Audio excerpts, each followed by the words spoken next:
की बात करने के बाद अभी अपनी महात्मा की क्वालिटी के जो आत्माएं होती है उसके लिए कुछ बातें कर रहे हैं। भारतीय परंपरा आत्मविकास और आत्मशुद्धि के साथ चली है। लाखों सालों का भारत का इतिहास है। परमात्मा इस संसार में सबसे बड़ी सभ्यता की स्थापना की। इसके पूर्व में संसार था, इंसान थे, सब थे, लेकिन सभ्यता नाम की चीज कम थी। लोग सब उसके पूर्व के लोग परमात्मा इस संसार में आए। उसके पहले इस संसार में जो लोग रहते थे वो सब लोग अपने स्वभाव से रहते थे। स्वभाव में धर्म नहीं था, तो उसके साथ साथ मानव जीवन का जो स्वभाव था, इस स्वभाव में ऐसे दोष भी नहीं था। अधर्म नहीं होता है तब तक धर्म की आवश्यकता नहीं रहती। अधर्म मीन्स जो सभ्यता से विरुद्ध की जीवन शैली होती है, मानवीय जीवन की जो बेसिक व्यवस्था बताई है, उस व्यवस्था से विरुद्ध की जीवन शैली जब शुरू होती है तब अधर्म का आरंभ होता है।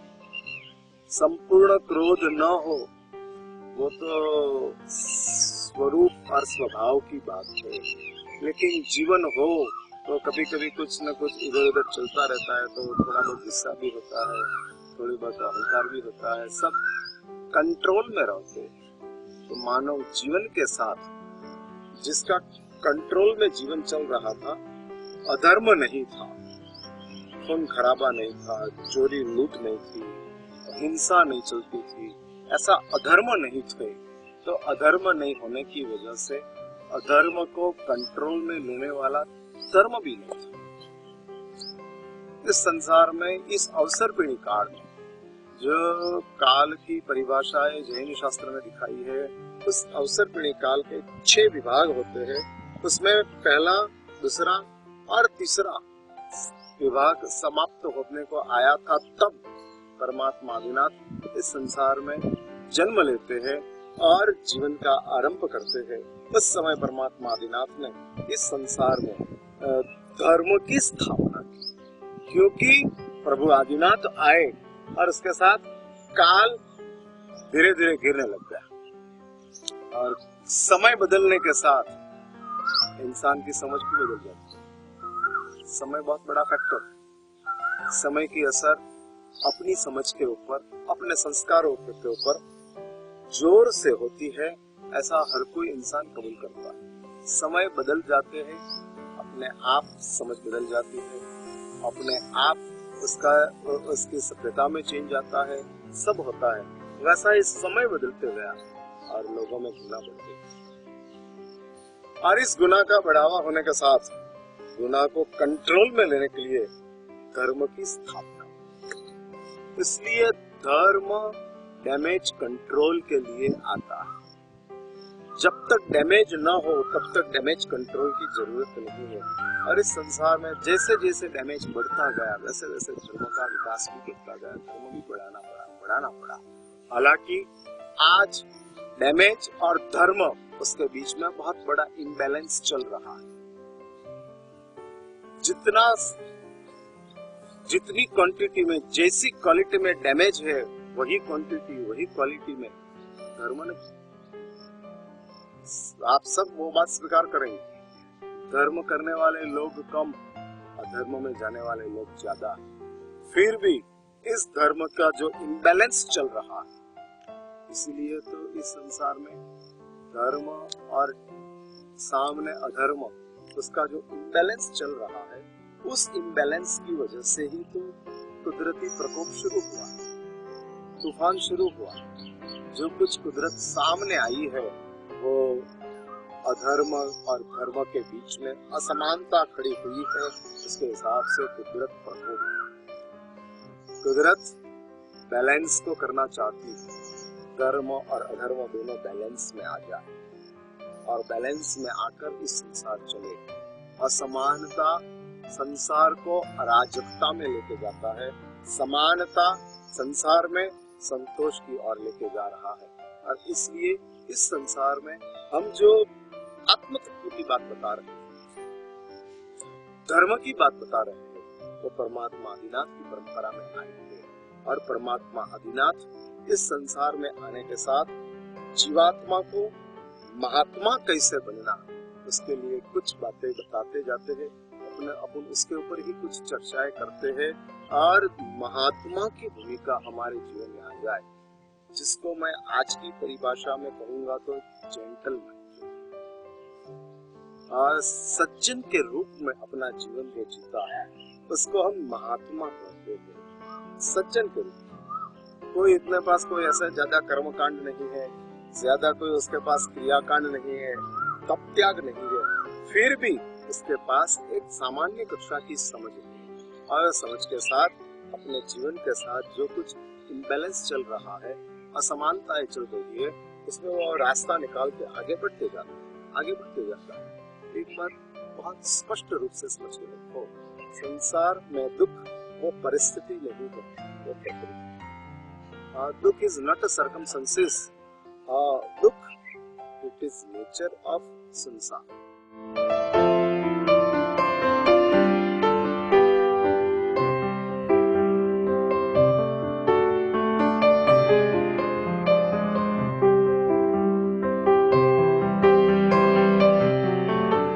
संसार का वो स्वभाव है। आप स्वभाव को कैसे बदल सकते हो, नहीं बदल सकते हो, इसलिए इस स्वभाव के साथ ही हमको जीना है।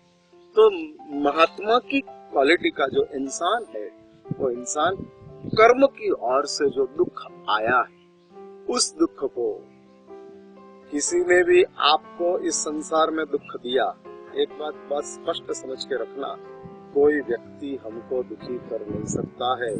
ज्यादा से ज्यादा वो व्यक्ति हमको अपने जीवन में आने वाले दुख में निमित्त कर बनता है, उसकी ताकत दुखी बनाने के लिए। एक व्यक्ति दूसरे व्यक्ति को दुखी बना सके, इतना सामर्थ्य इस संसार में कोई भी व्यक्ति नहीं। ये बात बहुत गहराई से समझने का प्रयत्न करना। हमको स्थूल रूप से ऐसा लगता है कि किसी ने मेरा बिगाड़ा, उसने मेरे साथ अन्याय किया, उसने मेरे साथ विश्वासघात किया, उसने मेरे साथ दुर्व्यवहार किया। ये सब बात लौकिक जगत की है और बोलने के लिए है। किसी को ब्लेम करके हम अपने आप को या तो अपने कर्म को सेफ करने का प्रयत्न कर रहे हैं। हकीकत में जो बन रहा है उसके पीछे सिर्फ अपना ही कर्म। और इसलिए पूर्व के महात्मा, परमात्मा के स्वरूप के लोग जो कुछ भी प्रतिकूलताएं अपने जीवन में आती है तो वो कहते हैं कि मेरे कर्मों की वजह से आई है। दूसरे तो सिर्फ निमित्त थे। निमित्त मीन्स उसने तो सिर्फ इंस्टिगेशन किया है, स्टिमुलेशन दिया है, उसके अलावा उसने कुछ नहीं किया, कुछ नहीं। इस संसार में किसी को गाली मिली और गाली मिलने के बाद किसी ने पूछा कि उसने तेरे को गाली दिया, बहुत बुरा किया, उसने क्यों गाली दिया? हजारों लोग इस संसार में थे, सिर्फ मुझे ही गाली क्यों दिया? दूसरे 999 लोगों को क्यों नहीं दिया? मेरे ही कर्म की वजह से उसको गाली देने का और मुझे गाली दिया। इसलिए अल्टीमेटली अपने कर्म के हिसाब से ही इस संसार में हम दुखी हैं। इसलिए शास्त्रकार परमर्षि कहते हैं कि जो दुख है वो दुख हम ही बना के रखे, हमने ही तैयार किया और दुख हमको मिला। जो हमने प्रोडक्ट किया है वो हमको ही प्राप्त हुआ। इसलिए महात्मा लोग जो है इस संसार में कर्म के उदय से दुख आया, तो दुख आने के साथ फिर से एक बात याद रखना, महात्मा वो है कि जिसके पास शिकायत नहीं है, स्वीकार कर लेना है। शिकायत करने के बाद उसके साथ संघर्ष में उतरना, न्याय की बातें करना, समय को वेस्ट करने की बात है। इसमें कोई आपको सफलता ज्यादा प्राप्त नहीं होगी और इसलिए स्वीकार कर लिया है। अब बात ये आती है कि स्वीकार कैसे करना। आने वाले दुख का स्वीकार करने के लिए कोई रास्ता तो होना चाहिए और वो रास्ता को हमको पता नहीं हो तो हम कैसे दुख का स्वीकार करेंगे? हम तो उसके सामने विद्रोह करेंगे, हम उसकी बात को एक्सेप्ट नहीं करेंगे दुख को। इसलिए स्वीकार करने का भी कोई रास्ता होता है, कोई सिस्टम होती है और वो सिस्टम कुछ सोचने के बाद मेरे दिमाग में आई है, मैं आपके समक्ष वो सिस्टम रखना चाहता हूँ। सबसे पहली बात है कि संसार में आपके जीवन में दुख आया, इसको आपने शिकायत नहीं की और इसका स्वीकार कर लिया। कैसे स्वीकार कर लिया? या तो नसीब काम करता हो तो सगवड़ को ले लो और दुख को स्वीकार करो। सगवड़ से दुख कम नहीं होता है, दुख का अनुभव कम हो जाता है। हाँ, 106 डिग्री बुखार फुटपाथ के ऊपर सोने वाला गरीब इंसान को भी आया, 106 डिग्री बुखार सेम मलेरिया का बंगलों में रहने वाला एक धनवान को भी आया। दोनों को बुखार आया। तो दोनों को आया हुआ बुखार में डिफरेंस क्या है? सगवड़ का एक डिफरेंस है। धनवान को बंगले में बुखार आया है तो वो एसी में सो सकता है, वो समय समय के हिसाब से लिक्विड ले सकता है और आराम से अपना बुखार को वो स्वीकार कर लेता है। लेकिन फुटपाथ के ऊपर सोया जिसके पास कोई सगवड़ नहीं है और उसको बुखार आया है तो उसको बुखार को स्वीकार करने के लिए ज्यादा तकलीफ होगा और ये ज्यादा परेशानी उसके जीवन में आएगी। इसलिए मैं ये कहता हूँ कि यदि आपको कर्म के उदय के साथ उसको स्वीकार करने में कोई सगवड़ मिल जाती है, हाँ मिल जाए ऐसा, एक कर्म का उदय है जिसमें से दुख आया, दूसरे कोई ऐसे कर्म है कि जिसके हिसाब से सगवड़ मिल गई है, तो सगवड़ और कर्म वो दोनों साथ में आएंगे तो कर्म की ताकत को कंट्रोल में ले सकते हैं। इसलिए जैन धर्म सगवड़ विरोधी नहीं। एक बात समझ के रखना, सगवड़ों का त्याग करना वो अपना पराक्रम, लेकिन सगवड़ों का स्वीकार करना वो एकांत अधर्म है, ऐसी बात नहीं।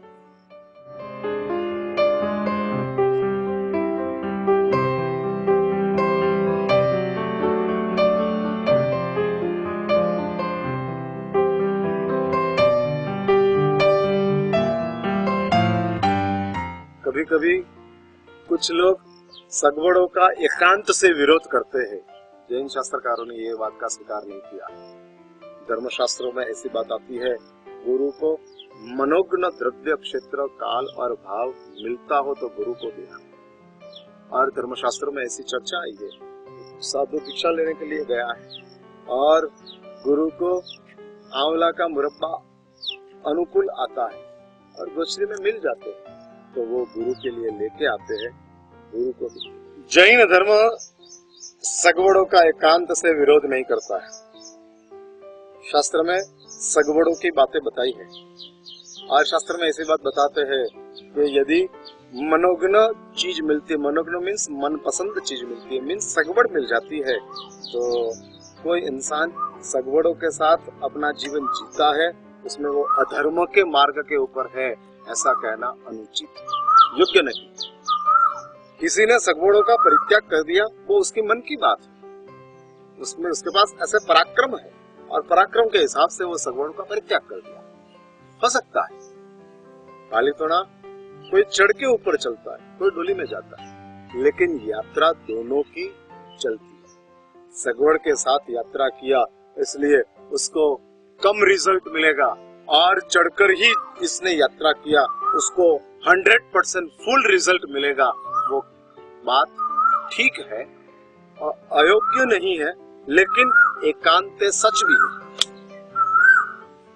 किसी की शारीरिक क्षमता नहीं थी या तो मानसिक इच्छा नहीं थी, फिर भी उसकी एक श्रद्धा थी कि मुझे दादा आदिनाथ का दर्शन करना है, और वो डोली में बैठ के ऊपर गया, डोली वाले ने ऊपर चढ़ाया और उधर जाके परमात्मा की श्रद्धा के साथ, पूर्ण भावना के साथ भक्ति किया, तो वो सगवड़ से उसने अधर्म कर लिया है।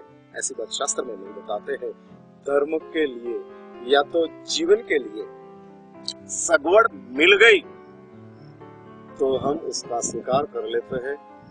कर्म के उदय के समय में ऐसी कोई सगवड़ मिल गई तो स्वीकार आसान हो जाएगा, और आसान हो जाने के हिसाब से समय पसार हो जाएगा तो तो कर्म के साथ की दोस्ती में हमको दिक्कत कम आएगी।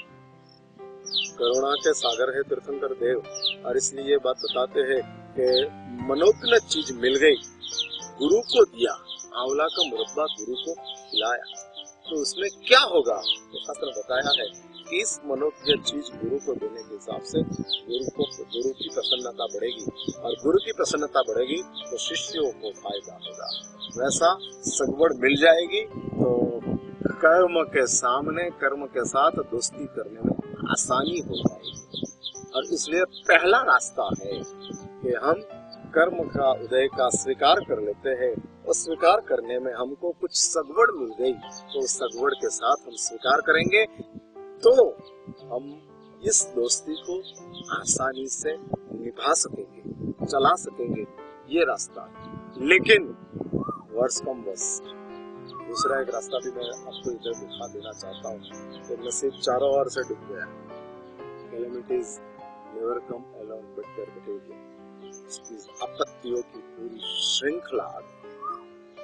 कोई साइड से सगवड़ नहीं, सब ठिकाने से प्रतिकूलता, परेशानी, पीड़ा चारों ओर से। सागर में नौका जब डूबती है तो चारों ओर से डूबती है, एक साइड से डूबती है और दूसरे साइड से तिरती है।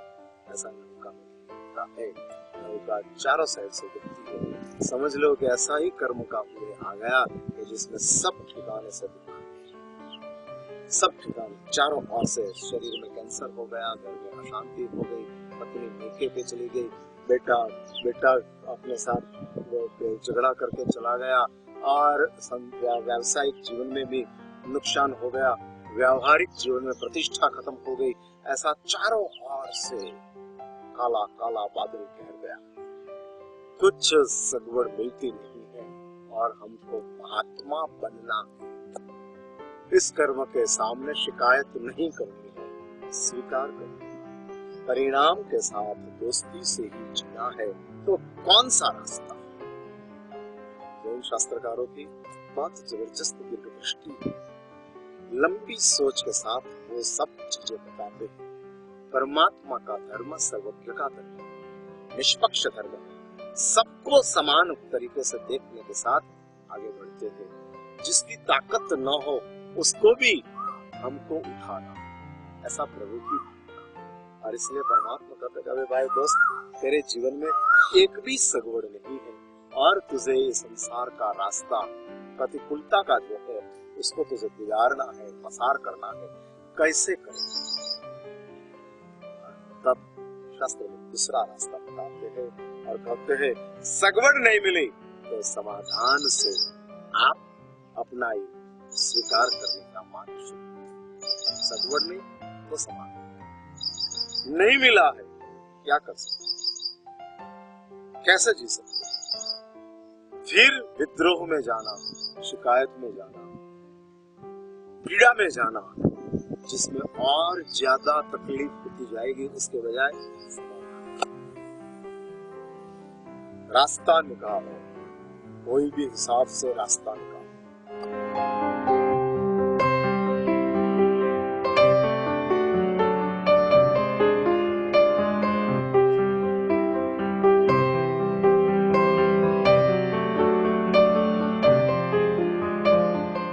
चलती का नाम गाड़ी है, और जो चलते रहते हैं, चलना ही पड़ेगा। आप बोलो कि मैं नहीं चलूंगा तो मार मार के चलाएंगे। यदि आप जेलर का मान लेते हो तो जेलर एक्स्ट्रा सजा नहीं देता है, लेकिन कैदी के रूप में हम जेलर के सामने विद्रोह करते हैं तो जेलर एक्स्ट्रा सजा देते हैं। कर्म महासत्ता संसार में जेलर के रूप में है, ऐसे तो संसार में किलर के रूप में है। कि कर्म महासत्ता किलर है, लेकिन हमने उसको जेलर में ट्रांसफर किया। समझ लो, उसको तो सबको मारना ही था, किल ही करना था, लेकिन धर्म महासत्ता कर्मों को कहती है किल मत कर, जेल कर। और जेलर के रूप में कर्म महासत्ता आए हैं और कर्म महासत्ता हमको प्रतिकूलता दे रही है, स्वीकार लो। यदि आप सामने होंगे तो कर्म महासत्ता एक्स्ट्रा सजा देंगे। कैद में रखने की सजा कोर्ट ने फरमाई है, लेकिन कैदी कैद में रहने के बाद जो कानून के हिसाब से रहना चाहिए वो कानून के हिसाब से नहीं रहता है, तो कानून तोड़ता है। तो टूटा हुआ कानून की सजा लेने के लिए कोर्ट के पास जेलर नहीं जाता है, खुद ही सजा कर देता है। सुबह 6 बजे कैदियों को उठना होगा और 6 बजे जेलर आया, कैदी नहीं उठता है, उठो एक बार कहता है नहीं उठता है, 2 बार कहता है नहीं उठता है, तीसरी बार कहता है नहीं उठता है, फिर जेलर लात लगा के और उठा। Extra punishment. यदि कहने के बाद मान लिया होता तो ज्यादा पनिशमेंट नहीं मिलता, लेकिन एक्स्ट्रा वैसा ही प्रतिकूलता आई है उसका हमने स्वीकार कर लिया, तो स्वीकार करने के लिए सगवड़ का रास्ता बंद है। मोहम्मद पैगंबर की बात आती है और पैगंबर साहब अपने शिष्य के साथ रास्ते में से गुजर रहे हैं। शिष्य और गुरु दोनों बातें कर रहे थे, अनल हक वगैरह की बातें चलती थी। इस्लाम भी मुक्ति की बात को मानता है और वो भी चर्चा चलती है खुदा के साथ की, खुदा के बंदगी की बातें करते जा रहे हैं पैगंबर साहब। उधर एकाएक पैगंबर साहब और शिष्य के ऊपर किसी औरत ने ऊपर से बिना देखे कचड़ा डाल दिया, जिसमें रखिया वगैरह कसम वगैरह सब था और पैगंबर साहब के ऊपर पड़ा। ये सब कचरा कूड़ा कचरा सब गिरा।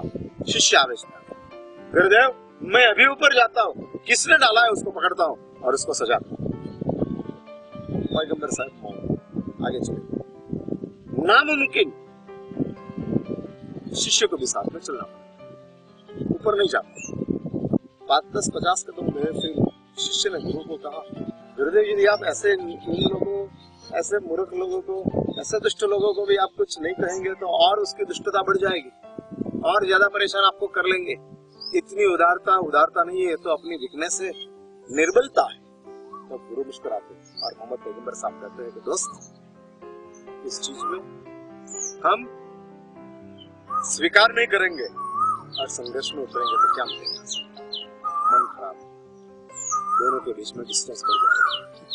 उसने बेचारी ने शायद अनजाने में डाला होगा और हम ऊपर जाके उसके साथ झगड़ा करेंगे, वो बचा गया और कहेंगे कि मुझे क्या पता, मैं थोड़ी जानती हूँ, मैंने नहीं डाला है, आप किसको पकड़ते हो, आपके पास क्या सबूत है कि आप मैंने डाला है ऐसा। उसमें बचाव संघर्ष आएगा, उसके बगैर उसने डाला है, निकल गए। तो समय आने के साथ उसको भी अपनी कसूर समझ में आ सकती है। समझ कसूर का समझ में आए इतना समय किसी को दो। आप ही कसूर निकाल कर उसको गुनहगार जाहिर करते हो, इसके बजाय खुद को ही खुद के सामने गुनहगार बनने का अवकाश। और व्यक्ति स्वयं अपना गुनाह को देख ले, उससे बड़ा न्याय दूसरा कोई। खुद का गुनाह को देख लेता है तो खुद का गुनाह को जितनी सही ढंग से कंट्रोल में ले सकता है, सही ढंग से पनिश कर सकता है, इस तरह कोई दूसरा कर नहीं सकते हैं। और इसलिए उसको समय दो। इस संसार में हम तुरंत ही गुनहगार का गुनाह निकाल कर दिखाते हैं, वो तुरंत बचा जाए। आक्रमण से जिसके ऊपर आप आक्रमण करते हो वो तुरंत ही डिफेंस में आ जाते हैं। इसके बजाय आक्रामक जो आक्रमण किया है इसको आक्रमण के लिए सोचने का समय दिया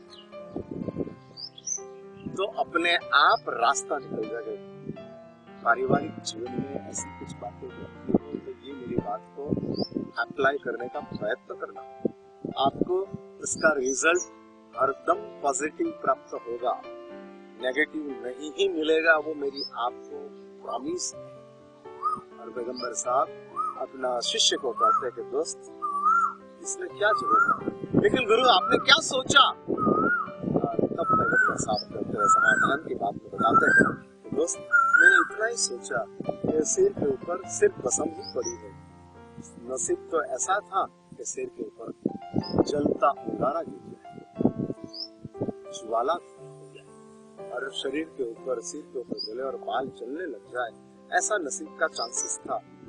खुदा की कृपा हो गई, प्रभु ने हमको संभाल लिया और संभालने के साथ सिर्फ जली हुई लकड़ी की भस्म ही अपने सिर के ऊपर, वो भी ठंडी पड़ी है, इसमें क्या झगड़ना, डाल दिया किसी ने, मान लिया आगे जाके स्नान करके हम साफ स्वच्छ हो जाएंगे, इसमें क्या झगड़ना, इसका नाम समाधान। और ये समाधान अपने जीवन में आ जाए तो हम मस्ती से महात्मा का जीवन जी सकते हैं। ये समाधान के बारे में और भी कुछ बातें ले जाए।